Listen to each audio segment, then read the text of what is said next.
মা,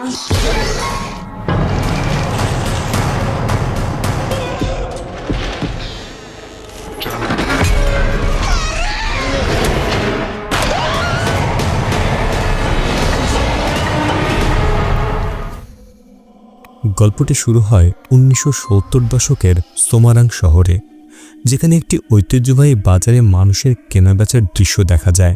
সেখানে সুচিত্তর দোকান খুব জনপ্রিয় ছিল এবং অনেক ক্রেতা সেখানে ভিড় করত। সুচিত্ত শুধু ভালো ব্যবহারই করত না, সে গ্রাহকদের অতিরিক্ত জিনিসও দিত।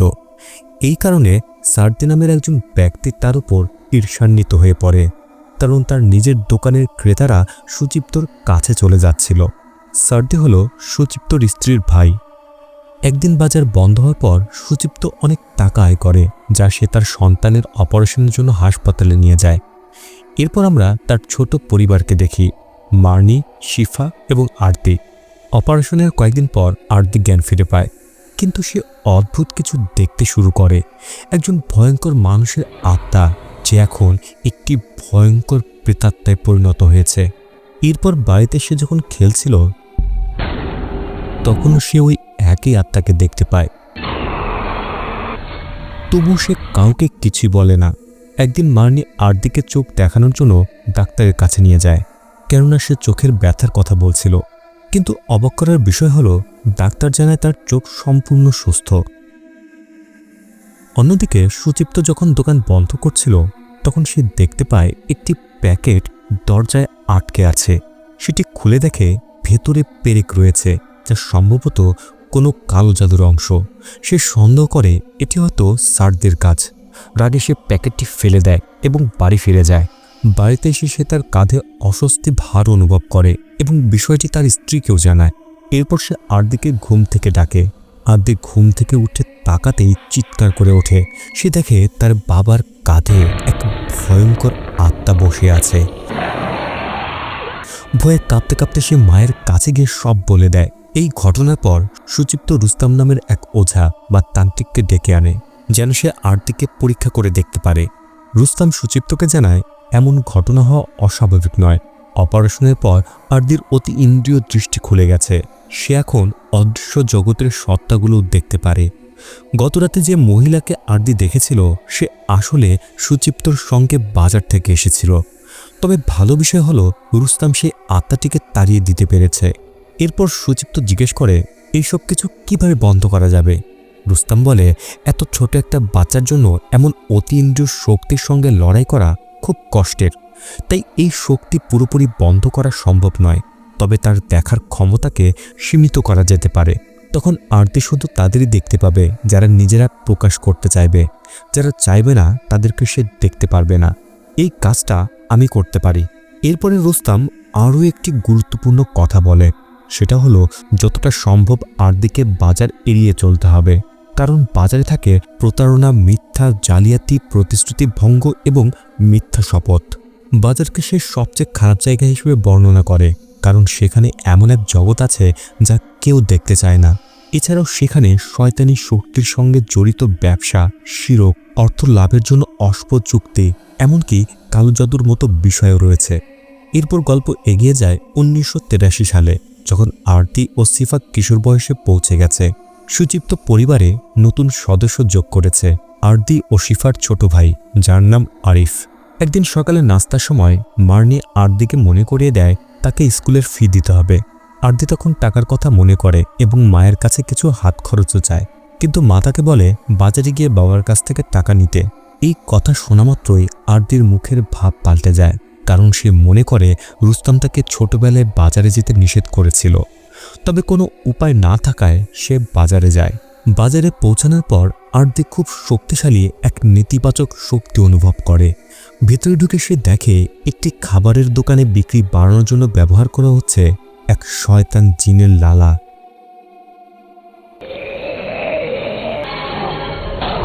এরপরে কাপড়ের দোকানেও সে একটি মোটা দেহের জিন দেখতে পায়, যে ওই দোকানের ব্যবসা বাড়াতে সাহায্য করছে। এগুলো দেখে ভয় পেয়ে আরতি দৌড়ে পালাতে গিয়ে ভুল করে উইচাক নামের এক ব্যক্তির সঙ্গে ধাক্কা খায়। উইচাকের দোকান সুচিত্তর দোকানের পাশেই এবং প্রায় একই ধরনের পণ্য বিক্রি করে। আরতি তাকে সাহায্য করতে চাইলেও উইচাক রেগে গিয়ে চলে যায়। পরে এক স্থানীয় ব্যক্তি আরদিকে জানায় উইচাকের আচরণ নিয়ে বেশি ভাবার দরকার নেই, কেননা মাত্র 2 সপ্তাহ আগে তার সন্তান মারা গেছে। এরপর আরতি বাবার দোকানে ফিরে যায়। সেখানে গিয়ে সে কর্মচারীর কাছে জিজ্ঞেস করে বাবা কোথায় আছে। কর্মচারী জানায় তিনি ওপরে আছেন। ওপরে গিয়ে আরতি শুনতে পায় তার বাবা এবং সার্দির মধ্যে তর্ক চলছে। সার্দি অভিযোগ করে সুচিপ্ত নাকি লোভী হয়ে গেছে, কিন্তু সুচিপ্ত বলে এটা লোভ নয়, বরং অপরওয়ালার দেয়া রিজিক। এই কথা শুনে সার্দি রেগে সেখান থেকে চলে যায়।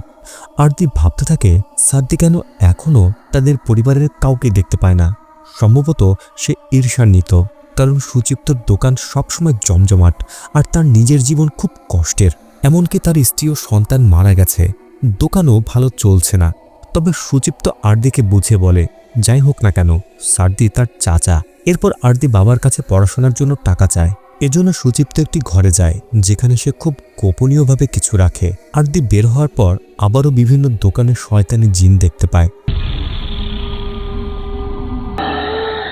এবং ভয় পেয়ে দ্রুত সেখান থেকে বেরিয়ে যায়।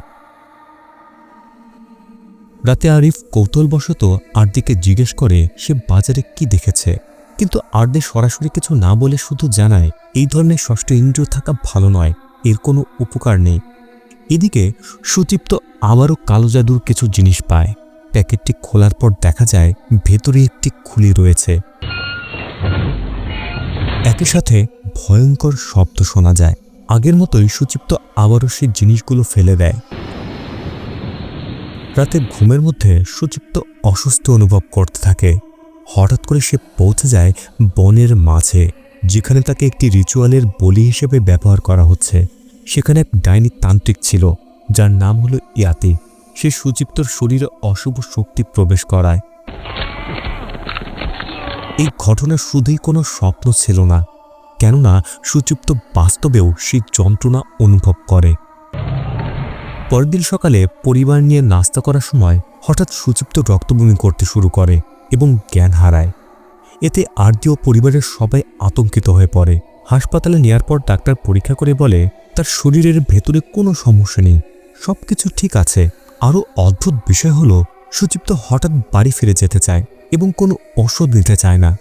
বাড়িতে ফেরার পর প্রতিবেশীরা তাকে দেখতে আসে এবং পরামর্শ দেয় যেন কোনো কবিরাজকে ডেকে তার অবস্থা পরীক্ষা করানো হয়। তারা সন্দেহ করে সুচিপ্তর ওপরে হয়তো কালো জাদু করা হয়েছে, কেননা তার দোকান সবচেয়ে বেশি চলে আর তাই কেউ হিংসা করে এমন কাজ করতে পারে। কিন্তু সুচিত্ত এসব কালো জাদুতে বিশ্বাস না করায় সে রাজি হয় না। এই কথোপকথন শুনে আরতি আগ্রহ নিয়ে আরিফের বই পড়তে শুরু করে, যেখানে জিনদের জগতের খারাপ শক্তি নিয়ে আলোচনা করা হয়েছে, বিশেষ করে 5 নম্বর অধ্যায়ে কালো জাদু সম্পর্কে। সুচিপ্ত অসুস্থ থাকায় আরতি তার মাকে বাজারে পৌঁছে দেয় যেন সাময়িকভাবে তিনি দোকান সামলাতে পারেন। সেখানে সার্দি সুচিপ্তর খোঁজ নেয় এবং মার্নির হাতে একটি ভেষজ ওষুধ দেয় সুচিপ্তকে খাওয়ানোর জন্য। মার্নি সেই ওষুধ আরদির হাতে দেয় যেন সে তার বাবাকে দিতে পারে, কিন্তু বাড়ি ফেরার পথে আরদি সেটি ফেলে দেয়। অন্যদিকে স্কুল থেকে ফিরে আরিফ দেখে বাসার কাজের মহিলা ছুটি নিয়ে চলে যাচ্ছে। এ সময় সে বাড়ির বারান্দায় একটি প্যাকেট দেখতে পায়। প্যাকেটটি খুলে দেখে জিনিসগুলো মোটেও স্বাভাবিক কিছু নয়। এই জিনিসগুলো ঠিক তেমনই যেমনটি সুচিপ্ত বাজারে পেয়েছিল। এর সাথে আবারও সেই ভয়ঙ্কর শব্দ শোনা যায়। ভয়ে আরিফ দ্রুত ঘরের ভেতরে ঢুকে পড়ে। এই ঘটনার পর রাতে আরিফ জ্বরে আক্রান্ত হয়। সে আরদিকে অনুরোধ করে যেন সেদিন রাতে তার সাথে ঘুমায়। আরিফ ঘুমিয়ে পড়ার পর আরদি তার জন্য ঠান্ডা পানির কাপড় বানাতে বাইরে যায়। এই সময় ঘরের ভেতরে ঘুরে বেড়াতে শুরু করে এক অশুভ ছায়া। দরজাটি একাই খুলে যায়। আরতি গিয়ে তার বাবা মায়ের ঘর দেখে। হঠাৎ সে দেখতে পায় সুচিত্ত অদ্ভুত আচরণ করছে। তার মুখ থেকে ভয়ঙ্কর পোকা বেরিয়ে আসে যা আরতি মেরে ফেলে। এরপর আরতি শিফাকে জাগিয়ে তোলে এবং নিজে হাসপাতালে ফোন করে। ঠিক তখন সে আরিফের যন্ত্রণার শব্দ শুনতে পায়। সে দেখে আরিফের কান থেকে একটি সুতো বেরোচ্ছে এবং কিছুক্ষণ পর তার চোখ থেকে রক্ত বের হতে থাকে। এরপর হঠাৎ একটি ছুরি তার শরীরের ভেতর থেকে বের হয়ে আসে এবং তাকে ভয়ঙ্করভাবে আঘাত করে। আরতি নিজের চোখকে বিশ্বাস করতে পারে না। তার ছোট ভাই ছটফট করতে করতে তার কোলেই মারা যায়। আরতির চিৎকার শুনে শিফা ও মার্নি এসে দেখে আরিফ আর বেঁচে নেই। পরদিন আরিফকে দাফন করা হয়। সেখানে সার্দি এলে আরতি রাগে তাকে তাড়িয়ে দেয়। সার্দি অবাক হয়ে জিজ্ঞেস করে কেন আরতি তার উপর এত রাগ করছে। সমবেদনা জানিয়ে শেষ পর্যন্ত সার্দি সেখান থেকে চলে যায়। এদিকে ডাক্তার সুচিত্ত রোগ নির্ণয় করে জানায় সে দীর্ঘমেয়াদী মানসিক সমস্যায় ভুগছে। যদিও বাইরে থেকে সবকিছু স্বাভাবিক মনে হয়, এমনকি শরীরের ভেতরেও তেমন গুরুত্বপূর্ণ কোনো ক্ষত নেই, কিন্তু তার নিজের চেতনা ঠিকভাবে কাজ করছে না। এরপর থেকে সুচিত্ত শুধু বিছানায় পড়ে থাকে। অন্যদিকে শিফা তার মাকে খেতে বোঝানোর চেষ্টা করে, কিন্তু মার্নিক খেতে চায় না। সে চায় অসুস্থ হয়ে দ্রুত আরিফের কাছে চলে যেতে। এই কথা শুনে শিফা আবেগপ্রবণ হয়ে পড়ে, কারণ সে জানে তার ও আদির এখনও মায়ের প্রয়োজন আছে। আদি তার মাকে জিজ্ঞেস করে তার কাছে কি এখনও রুস্তমের ফোন নম্বর বা ঠিকানা আছে। আদি ভয় পায় তাদের পরিবার সত্যিই কোনো কালো জাদুর শিকার হয়েছে। কিছুক্ষণ পর রুস্তম আবার তাদের বাড়িতে আসে। রুস্তম জানায় সুচিত্তকে ঘিরে ভয়ঙ্কর অশুভ শক্তি রয়েছে, আর এর ফলেই আরিফের মৃত্যু হয়েছে। তবে এই কালো জাদু কী ধরনের তা রুস্তম এখনও বুঝতে পারেনি। এটি এই অঞ্চলের সাধারণ কোনো তন্ত্র বা জাদু নয়, তাই সঠিকভাবে বুঝে না ওঠা পর্যন্ত সেটি দূর করতে পারবে না। অস্থায়ীভাবে রুস্তম তাদের একটি শক্তিশালী তাবিজ দেয়, তবে সে সতর্ক করে বলে যদি তারা সন্দেহ করে কে সব কিছু করছে তাহলে কখনোই সরাসরি তার মুখোমুখি হওয়া যাবে না, এতে তাদের প্রাণও যেতে পারে। পরের দিন ভোরে আরতি তার বাবার অনুমতি নিয়ে দোকান দেখাশোনা করতে যায়। সেখানে গিয়ে সে নানান ধরনের অদ্ভুত জিনিস দেখতে পায়, যেন অস্বাভাবিক গন্ধ ব্যবহার করা এবং দোকানের কোনায় রিচুয়ালের সামগ্রী রাখা। আরতি উইচাককে সাহায্য করতে চাইলেও উইচাক তাকে প্রত্যাখ্যান করে, উইচাক তাকে তাড়িয়ে দেয়। অন্যদিকে সার্দির প্রতি আরতির ঘৃণা আরও বাড়তে থাকে। সকালে দেখা যায় গতদিনে সে যেগুলো দেখেছিল সেগুলো সত্যিই কাজ করছে। দোকানগুলোতে ক্রেতা বাড়ছে। এতে সুচিত্তর দোকান ফাঁকা হয়ে যায়, কারণ সে অসুস্থ। এমনকি তার কর্মচারীরাও অন্য দোকানে কাজের সুযোগ পেয়ে চলে যেতে চায়। আর্ধেক কিছুই করতে পারে না এবং সব কিছু মেনে নেয়। অবশেষে রাতে একজন ক্রেতা চাল কিনতে আসে, কিন্তু হঠাৎ আর্ধেক লক্ষ্য করে এই ক্রেতার শরীর থেকে রক্ত পড়ছে। এক মুহূর্তে সে ক্রেতা অদৃশ্য হয়ে যায়। পরে আর্ধি দেখে সে উইচাকের দোকানের ভেতরে ঢুকে গেছে। এই সময় উইচাক দোকানে ছিল না। কৌতূহলবশত আরতি ভেতরে ঢুকে একটি ঘরের ছায়ার মতো কিছু একটা দেখতে পায়। ঘরটি খুলে সে দেখে সেখানে উইচাকের সন্তানের ছবি এবং কিছু রিচুয়ালের সামগ্রী রাখা আছে। তখনই উইচাক এসে বলে, তোমার বাবা আমার সন্তানকে মেরে ফেলেছে, এখন তোমার বাবাকে মরতেই হবে। এদিকে মার্নি বাড়ির ছাদের দিক থেকে অদ্ভুত শব্দ শুনতে পায়। সে খেয়াল করে না যে তার সুরক্ষার বালা ভেঙে গেছে। শিফা তখন ঘুমিয়েছিল। মার্নি সেই শব্দের উৎস খুঁজতে গিয়ে বাড়ির বাইরে চলে যায়। এই সময় সেও একটি অদ্ভুত প্যাকেট খুঁজে পায়। সে বুঝতে পারে না তার স্বামীর অসুস্থতা ও আরিফের মৃত্যুর কারণ এগুলোই। যখন সে প্যাকেটটি ফেলে দিতে চায় হঠাৎ তার মাথা ঘুরতে থাকে, এমনকি সে ভয়ঙ্কর শব্দ আবার শোনা যায়। ভয়ে সে প্যাকেটটি ফেলে দিয়ে ঘরের ভেতরে ফিরে আসে। মায়ের আতঙ্ক দেখে শিফা জেগে ওঠে এবং তাকে শান্ত করার চেষ্টা করে। সে মার্নিকে সোফায় শুয়ে থাকতে বলে। এদিকে আরতি বাড়িতে ফিরে এসে দেখে প্যাকেটটি উঠোনে পড়ে আছে। সে দ্রুত ঘরে ঢুকে পড়ে। শিফা জানায় তাদের মা অসুস্থ হয়ে পড়েছে, ঠিক যেমনটা আগে আরিফের হয়েছিল। আরতি সঙ্গে সঙ্গে শিফাকে রুস্তমকে ফোন করতে বলে। এরপর রুস্তম এসে সবকিছু পরীক্ষা করে। সে ধারণা করে এই কালো জাদুর জিনিসপত্র সম্ভবত পূর্ব দিকের কোনো শক্তিশালী তন্ত্র। সে সতর্ক করে এমন কিছু আবার দেখলে কখনোই স্পর্শ করবে না বা খুলবে না, এতে তোমরাও আক্রান্ত হতে পারো। এই কারণে এখন পর্যন্ত তোমরা বেঁচে আছো। সবকিছুতে বিরক্ত ও ক্ষুব্ধ হয়ে আরতি অবশ্যই স্যারদের কাছে যায়। সে গিয়ে বলে, আর কতদিন তুমি আমার পরিবারকে কষ্ট দেবে? আগে বাবা, তারপর আরিফ, এখন মা। কিন্তু সার্দি বলে সে কখনোই তাদের উপর কালো জাদু করেনি, বরং সার্দি দাবি করে সে তাদের পরিবারকে রক্ষা করতে চায়। সে আরও বলে আসলে সুচিত্তই প্রথমে এইসব রিচুয়াল করেছিল এবং সবকিছু শুরু সেখান থেকেই। এই সময় ফ্ল্যাশব্যাকে দেখা যায় যখন সুচিত্ত চাকরি হারিয়েছিল তখন সে সার্দির কাছে সাহায্য চেয়েছিল একটি দোকান নেওয়ার জন্য। পরে সুচিত্ত ব্যবসা শুরু করে, আর সার্দি তখনও তাকে প্রতিদ্বন্দ্বী মনে করেনি। একদিন সুচিত্ত একটি কালো জাদুর প্যাকেট খুঁজে পায়। সার্দি সেটি দেখে তাকে সতর্ক করে, এমনকি প্যাকেটটি ফেলে দিতে বলে। এরপর থেকে প্রতিদিনই সুচিত্তর দোকানে অদ্ভুত সব প্যাকেট আসতে দেখে।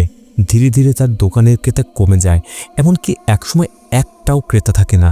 সেই সময় আরদিও অসুস্থ হয়ে পড়ে। মার্নি ও সুচিপ্ত বুঝতে পারে না কোথা থেকে টাকা জোগাড় করবে, কারণ দোকানেও কোনো আয় নেই। আসলে সুচিপ্ত নিজে এসব তন্ত্রমন্ত্রে বিশ্বাস করত না, কিন্তু শেষমেশ সেটাই তার একমাত্র উপায় বলে মনে করে। সেই রাতে সে এক তান্ত্রিকের কাছে যায়। এরপর থেকেই সুচিপ্তর দোকান সবচেয়ে বেশি চলতে শুরু করে।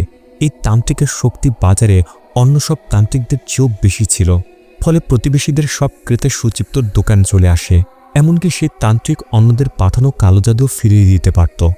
সার্দি তখনই সুচিপ্তকে সাবধান করেছিল যেন সে লোভী না হয়, কিন্তু সুচিপ্ত তখন প্রতিশোধ আর লোভে অন্ধ হয়ে গিয়েছিল, তাই সে কারো কথা শোনেনি।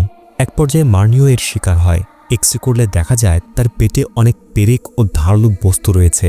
এই বিষয়গুলো সুচিপ্ত তান্ত্রিকের কাছে জানালে তান্ত্রিক বলে এটি তাদের প্রতিদ্বন্দ্বী উইচ্যাকের কাজ। এটি তার প্রথম আক্রমণ নয়, তবে এবার সে সীমা ছাড়িয়ে গেছে, কারণ সরাসরি শারীরিক ক্ষতি করেছে। প্রতিশোধ নিতে সুচিপ্ত তান্ত্রিককে বলে উইচ্যাককে যেন এইভাবে অসুস্থ করে দেয়া হয়, কিন্তু সেই রাতে পাঠানো কালো জাদু লক্ষ্যভ্রষ্ট হয়ে উইচ্যাকের সন্তানের ওপরে পড়ে। এতটাই ভয়ঙ্করভাবে ভুল হয় যে অসুস্থ হয় না, সে মারা যায়। এই কিছুদিন পর সুচিপ্ত নিজেও অসুস্থ হয়ে পড়ে। উইচ্যাক যে তান্ত্রিক ব্যবহার করেছে সে অনেক শক্তিশালী, এতটাই যে সুচিপ্ত তার পাঠানো কালো জাদু ফিরিয়ে দিতে পারছে না। তবে আরতি এসব বিশ্বাস করতে চায় না। রুস্তমও আগে বলেছিল সুচিপ্ত এইসব করে না, কিন্তু সার্দি জানায় সুচিপ্ত আসলে নিজের সুরক্ষার জন্য তাবিজ ব্যবহার করত, যেন কেউ বুঝতে না পারে সে তন্ত্রমন্ত্র করছে। সার্দি নিজেও একসময় এসব ব্যবহার করেছিল, যার ফলেই তার স্ত্রী ও সন্তান মারা যায়। তবুও আরদি কিছুতেই বিশ্বাস করে না এবং সার্দিকে মিথ্যা বলার অভিযোগ তোলে।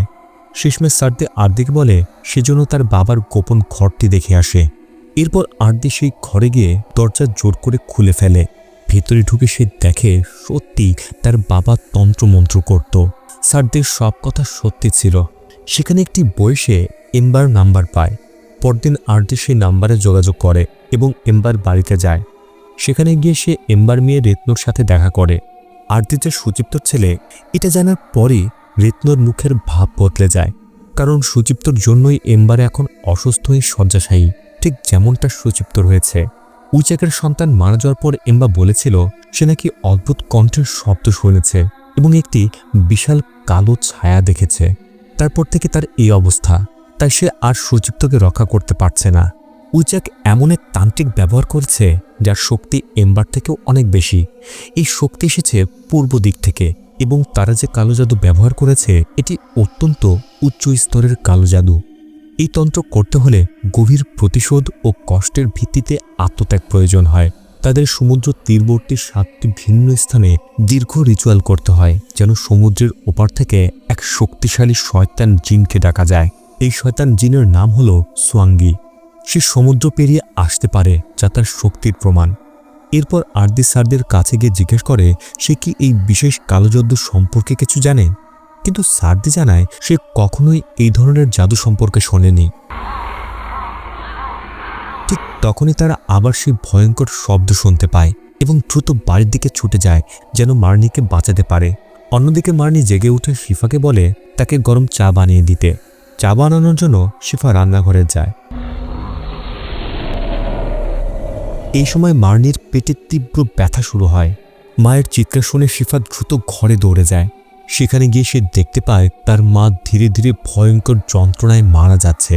ঠিক তখনই আরদি ও সার্দি সেখানে পৌঁছায়, কিন্তু তারা দেরি করে ফেলেছে। মার্নি ইতিমধ্যেই মারা গেছে। এই খবর শুনে সুচিপ্ত কিছুই করতে পারে না, শুধু চোখের পানি ফেলতে থাকে। পরের দিন মার্নির দাফন সম্পন্ন করা হয়। রাতে রুস্তম একটি বিশেষ রিচুয়াল করে জানার চেষ্টা করে কিভাবে এই বিশেষ কালো জাদু থামানো যায়। অন্যদিকে আরদি রেগে উইচ্যাকের বাড়িতে যেতে চায়, কিন্তু শিফা তাকে থামিয়ে দেয়, কারণ উইচ্যাক তার তান্ত্রিকের দ্বারা সুরক্ষিত, তাই সরাসরি যাওয়া খুব বিপজ্জনক। আরদি দ্বিধে পড়ে, কেননা কিছু না করলে তারা ধীরে ধীরে সবাই এই অভিশাপের শিকার হবে। এমন সময় হঠাৎ রুস্তম এসে পৌঁছায়। সে জানায় তার সাধনার মাধ্যমে একটি উপায় পাওয়া গেছে। সুচিপ্তকে বাঁচাতে হলে তাকে শুদ্ধিকরণ করতে হবে। এই জন্য প্রয়োজন সমুদ্রের 7টি তীরের পানি, যেখান থেকে উইচ্যাক এই কালো জাদু করেছিল। সেই 7টি জায়গায় গিয়ে পানি সংগ্রহ করতে হবে এবং একই দিনে সেই পানি দিয়ে সুচিপ্তর ওপর রিচুয়াল সম্পন্ন করতে হবে। এই কাজটি সুচিপ্তর জন্মদিনের দিন রাত 8টার আগে শেষ করতে হবে। তাদের হাতে আর মাত্র 5 দিন সময় আছে। যদি আরদি এই কাজ করতে রাজি হয় তাহলে রুস্তম তার মনের চোখ পুরোপুরি খুলে দেবে, যেটি আরদির ছোটবেলায় রুস্তম কিছুটা বন্ধ করে দিয়েছিল। কারণ এই কাজ করতে গেলে সীমাহীন ষষ্ঠ ইন্দ্রিয় দরকার হবে, কেননা প্রতিটি সমুদ্র তীর পাহারা দিচ্ছে 7টি ভয়ঙ্কর সত্তা, যাদেরকে উইচাকের তান্ত্রিক নিয়োগ করেছে। তারা নিজেদের লুকালেও আরদি তাদের দেখতে পারবে। সার্দি আরদির সাথে যেতে চাইলেও রুস্তম তাকে বাধা দেয়, কারণ বাড়িতে থেকে তাকে রিচুয়ালের প্রস্তুতি নিতে হবে। এজন্য শিফা আরদির সাথে যেতে রাজি হয়। রুস্তম বলে শিফারও এই ক্ষমতা আছে, শুধু সেটা এখনও পুরোপুরি জাগ্রত হয়নি। সময় নষ্ট না করে সেই রাতেই তাদের দুজনের মনের চোখ খুলে দেওয়া হয়।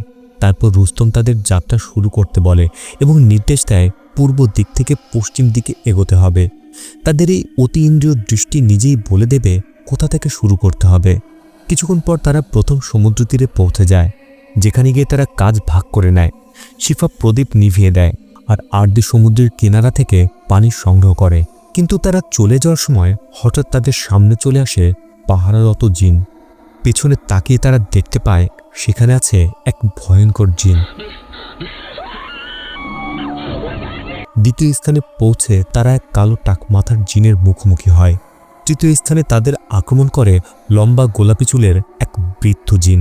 চতুর্থ স্থানেও তারা একটি জিনের মাধ্যমে আতঙ্কিত হয়।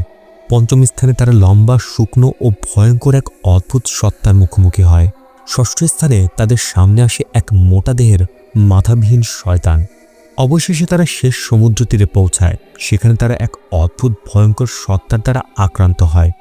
ভয়ে তারা দৌড়ানোর চেষ্টা করে, কিন্তু সেই সত্তা তাদের ফেলে দেয় এবং তাদের পানির পাত্র ভেঙে যায়। কিছুক্ষণের মধ্যেই সেই সত্তাটি সরে যায়। ঠিক তখনই তারা একটি রাজকীয় রথের শব্দ শুনতে পায়। এ সময় রানীর এক প্রহরী এসে নতুন পানি দিয়ে বলে এটি রানীর পক্ষ থেকে উপহার। এরপর তারা পানি নিয়ে বাড়ির উদ্দেশ্যে রওনা দেয়। এদিকে বাড়িতে সার্দি ও রুস্তম উদ্বিগ্ন হয়ে পড়ে, কারণ সময় প্রায় শেষ হয়ে আসছে। কিন্তু আরদি ও শিফা এখনও ফেরেনি। হঠাৎ তারা ভয়ঙ্কর এক শয়তানের উপস্থিতি অনুভব করে। রুস্তম পরিস্থিতি সামাল দিতে বাইরে গিয়ে সাধনা করতে থাকে, কিন্তু তা কাজ করে না। এরই মধ্যে সেই শয়তান নিজেকে প্রকাশ করে। রুস্তম পালানোর চেষ্টা করলেও ধরা পড়ে এবং নির্মমভাবে নিহত হয়। এদিকে সার্দি আতঙ্কিত হয়ে পড়ে। সে পালানোর চেষ্টা করলেও কিছুক্ষণের মধ্যেই সেই শয়তানটি তাকেও মারাত্মকভাবে আঘাত করে হত্যা করে। ঠিক তখনই আরদি ও শিফা বাড়িতে পৌঁছায় এবং দেখে সার্দি ও রুস্তম দুজনেই মারা গেছে। সময় নষ্ট না করে তারা দ্রুত বাবার ঘরে গিয়ে রিচুয়াল শুরু করে। তারা একে একে 7টি সমুদ্রের পানি দিয়ে সুচিপ্তকে শুদ্ধ করতে থাকে, কিন্তু কাজটি সহজ ছিল না। শয়তান বারবার তাদের বাধা দেওয়ার চেষ্টা করে। শেষ মুহূর্তে যখন আরদি শেষ পানি ঢালতে যাচ্ছিল, তখন সে শয়তান সুচিপ্তকে টেনে নিয়ে যায়। এ সময় আরদি পাত্রটি ছুঁড়ে ভেঙে ফেলে, যেন পানি গিয়ে সরাসরি তার বাবার গায়ে পড়ে। এর ফলে সেই শয়তানটি আগুনে পুড়ে ধ্বংস হয়ে যায়। নরকে যাওয়ার আগে সেই শয়তান উইচাক এবং তান্ত্রিককেও আক্রমণ করে এবং ভয়ঙ্করভাবে হত্যা করে। শেষে দেখা যায় সুচিপ্ত সুস্থ হয়ে উঠেছে এবং এম্বার অবস্থা ভালো হয়ে যায়। এম্বা জানায় সেই রাতেই শয়তানের শক্তি যাবার দ্বীপ ছেড়ে চলে গেছে, তাই এখন তাদের আর কোনো প্রভাব নেই। আরদিও বলে উইচাকের কালো জাদু এখন শেষ হয়েছে। তবে সে বাবাকে জিজ্ঞেস করে তার ব্যবসার জন্য যে তন্ত্র ব্যবহার করা হতো সেটার কি হবে। সুচিপ্ত প্রতিশ্রুতি দেয় সে আর কখনো এসব ব্যবহার করবে না।